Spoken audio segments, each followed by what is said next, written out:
നൂറനാട് മണ്ഡലം കർഷക കോൺഗ്രസിന്റെ നേതൃത്വത്തിൽ പ്രകടനവും പഞ്ചായത്ത് പടിക്കൽ കൂട്ടധർണയും നടത്തി. സംസ്ഥാന വൈസ് പ്രസിഡന്റ് മുഞ്ഞിനാട് രാമചന്ദ്രൻ ഉദ്ഘാടനം ചെയ്തു.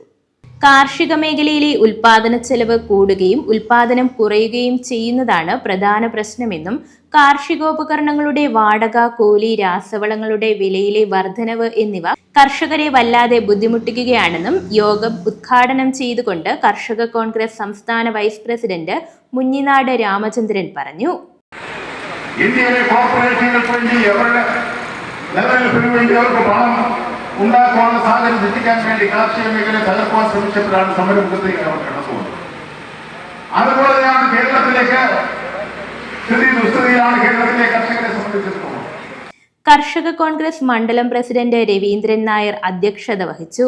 സംസ്ഥാന ഭാരവാഹികളായ Roy Thankachan, Siby Saji, Nooranad Ajayan, DCC secretary MR Ramachandran, block president G Hariprakash, കർഷക കോൺഗ്രസ് നിയോജക മണ്ഡലം പ്രസിഡന്റ് നോവൽ രാജ് തുടങ്ങിയവർ പങ്കെടുത്തു. News bureau, Charummood.